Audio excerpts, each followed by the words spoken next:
안녕하세요. 4월 14일 목요일의 블록체인 투데이입니다. 국내에서 NFT 기반의 블록체인 게임의 서비스 허용 여부에 대한 법원의 첫 판결이 늦춰지고 있습니다. 승소 여부에 따라서 국내 NFT와 P2E 서비스의 물꼬가 트일 수 있다는 기대가 높았는데요. 하지만 잦은 재판 연기로 이 법원의 최종 판결이 나오지 않으면서 이 불확실성도 커지고 있습니다.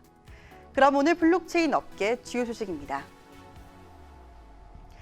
정부가 윤석열 대통령 당선인의 NFT 시장 활성화와 메타버스 생태계 지원 공약 이행을 위한 첫 단계로 이 NFT 저작권 정책 마련에 나서고 있습니다.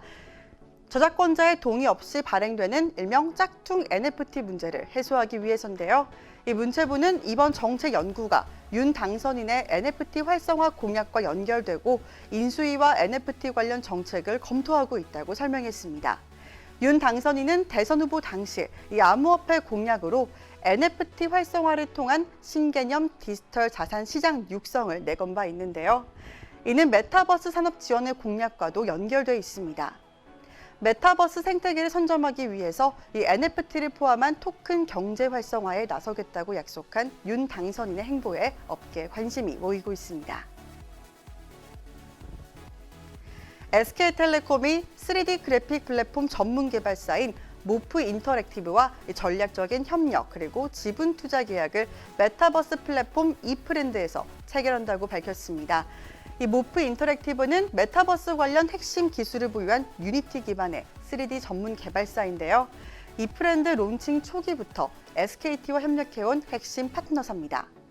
양사는 업무 협약을 통해서 이프랜드에서 새롭게 선보일 핵심 기능들의 개발 속도 높이고 또 신규 도입 예정 기능들을 최대한 빠르게 선보일 계획이라고 설명했습니다. 또한 SKT는 연내 NFT 마켓플레이스를 론칭하고 또 이프랜드에서 활용 가능한 소품, 아바타, 의상, 공간 등을 개인이 제작해서 수익을 얻을 수 있는 구조를 도입할 계획이라고 밝혔습니다.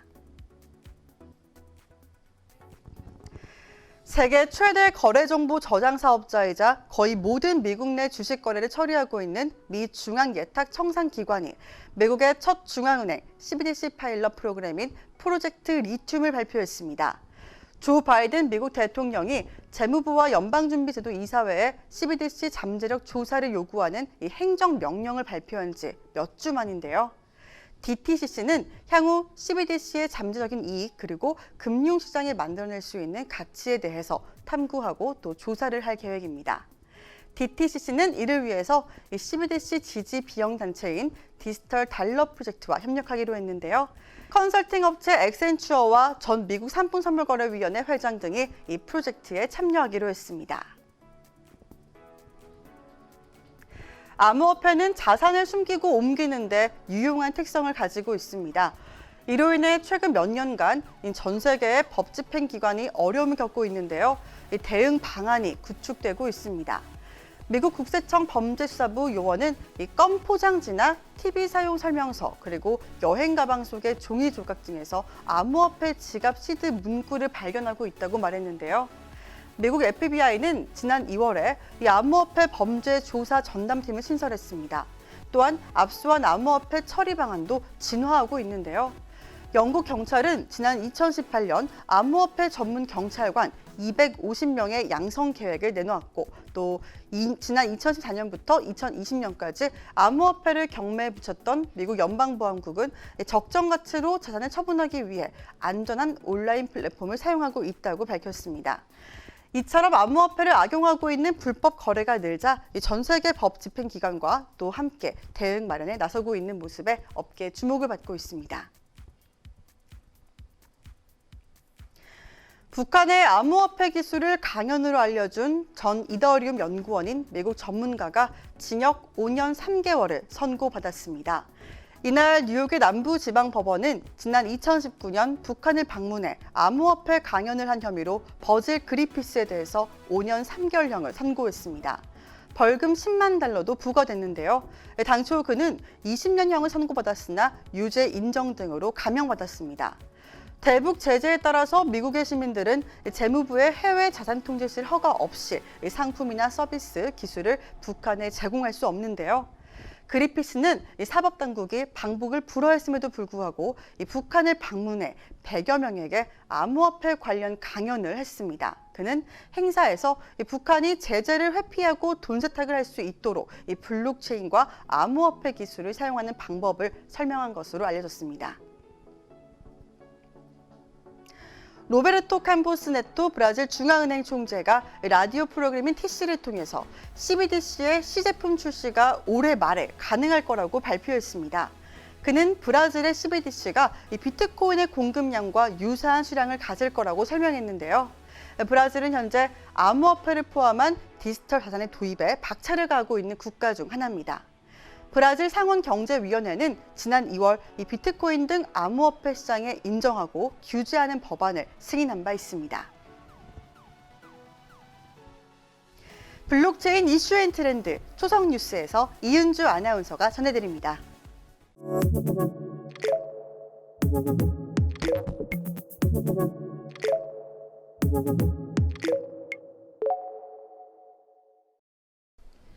블록체인 업계 화제의 뉴스를 초성으로 알아보는 초성 뉴스 시간입니다. 오늘은 국내 업계에서 전해진 최신 소식들 함께 알아볼까요? 첫 번째 초성입니다. 지읒, 피읒, 티읒입니다. 네이버의 메타버스 플랫폼이죠. 바로 제페토인데요. 이 제페토가 블록체인 기반의 경제 시스템 구축에 나선다고 합니다. 최수연 네이버 대표는 NFT와 블록체인 서비스에 대해 계속 들여다보고 규제와 함께 고민하는 중이라면서 이 제페토의 경우 코인 접목을 검토 중이며 어떤 것이 붙는 것이 좋을지 제페토 안에서 전략적으로 고민하고 판단할 것이라고 전했는데요. 이 제페토 안에 경제 시스템을 구현하고 크리에이터가 직접 콘텐츠를 만들어 사고 파는 방식으로 진행될 가능성이 가장 유력하다고 합니다. 관련 업계에서는 라인이 제페토와 같은 메타버스 공간에 링크를 적용할 가능성도 무게를 두고 있는데요. 그렇게 된다면 메타버스 안에 기축통화는 링크 코인이 되고 아바타 아이템을 NFT로 판매하는 방식이 유력해지겠네요. 국내를 대표하는 메타버스 플랫폼에서의 코인 상용화 기대가 됩니다. 다음 초성입니다. 이응, 비읍, 쌍시옷인데요. 국내 지상파 3사 중 한 곳이죠. 바로 MBC입니다. MBC가 국내 최대 다중 채널 네트워크 기업 샌드박스 네트워크와 메타버스 NFT 사업을 위한 업무 협약을 체결했습니다. 이날 협약식에 참석한 MBC 박재훈 파트장은 우리 MBC는 디지털 콘텐츠의 폭넓은 사업화로 시장에 많은 관심을 받고 있다며 올해부터는 MBC의 뛰어난 콘텐츠와 샌드박스 네트워크의 인프라를 바탕으로 메타버스와 NFT를 결합한 글로벌 모델을 시장에 선보일 것이라고 밝혔습니다. 작년부터 NFT 관련 사업을 꾸준히 이어온 MBC는 방송사 최초로 NFT 시장에 진출해서 무야호! 신봉선 리액션 등을 완판한 기록도 세웠죠. 새로운 사업 모델을 적극적으로 도입하는 MBC, 앞으로는 또 어떤 소식을 들려줄까요? 마지막 초성입니다. 이응, 비읍, 티읕입니다. 이제는 초성만 봐도 바로 감이 오실 것 같은데요. 국내 4대 가상자산 거래소 중 한 곳이죠. 바로 업비트입니다. 원화 마켓을 취급하는 4대 가상자산 거래소가 2021년 올린 순이익이 억 단위를 넘어서 이제는 조 단위에 이르렀다는 소식 다들 들으셨죠? 이 4대 거래소의 2021년 순이익은 2020년 대비 15배 정도 늘어나면서 3조 원에 육박했는데요. 그중 비트코인 고래들이 모여있는 곳은 당연 업비트의 몫이 됐습니다. 4대 거래소가 보유한 총 비트코인은 9,000개를 넘어섰는데 그중 무려 82%가 업비트에서 거래되고 있다고 합니다. 4대 거래소 안에서도 엄청난 거래량을 자랑하는 업비트. 하지만 업비트의 독점 영업과 관련된 우려의 목소리도 나오고 있습니다. 지금까지 초성 뉴스 이은주였습니다. 최근 로빈후드에 상장된 시바이누와 폴리곤, 이 솔라나를 비롯한 알트코인들은 비트코인의 약세에도 불구하고 상승세를 연출했습니다. 자세한 암호화폐 시장의 분위기와 비트코인 차트 리딩 궁금하시다고요? 정오에 방송되는 블록체인 데이 플러스 통해서 알아볼게요. 그럼 정오에 만나요. 안녕.